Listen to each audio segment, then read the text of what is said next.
Thanks very much indeed for joining us. First up, what are your growth projections, and do you maintain the growth levels that we have over there? Yes, first semester growth, first quarter was 5.7, second quarter was 6.2. So we're optimistic that for the whole year we can reach a minimum of 5.8%, which was our target. And next year we hope to grow at 6.3%.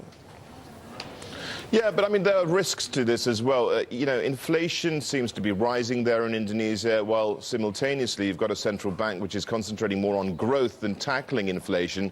Do you think this is a strategy that could backfire? Well, I think inflation, the numbers that came out for August is showing that inflation prices are stabilizing. The last 2 months, June, July, has been high inflation because of food prices.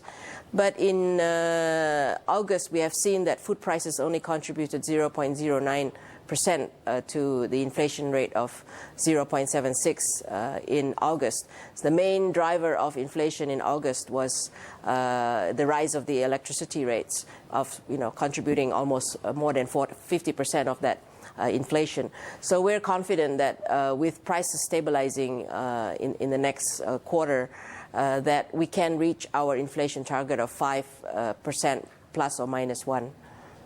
So we don't think we are going to continue to manage inflation through food stabilization, making sure stocks are sufficient, and so on. Right. Well, Bank of Indonesia rate decision a bit later on, 6.5% here. Do you see this actually perhaps rising to 7% as some are predicting by year's end?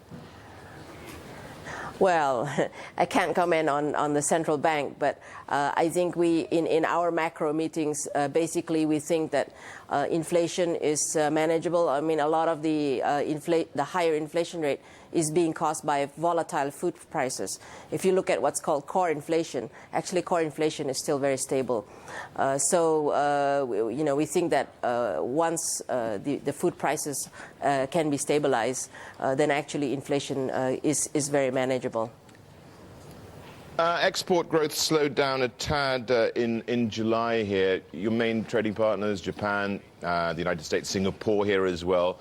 Who else are you planning and trying to build better trade relations with at the moment? Well, we continue to see Asia as the growth market because most of our growth in the exports and the highest growth have been experienced with countries in Asia. And this includes China, Korea, and ASEAN, our other ASEAN neighbors, and India.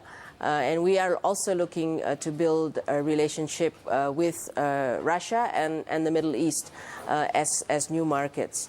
And what we are seeing is that the East Asia region, which will also include Australia and New Zealand, is growing together. You can see a lot of the trade, increased integration in trade and investment flows between these countries.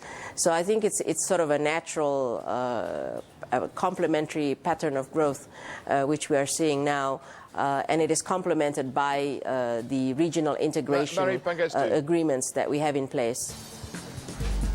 Pangestu, thank you very much indeed for joining us as the Indonesian Trade Minister.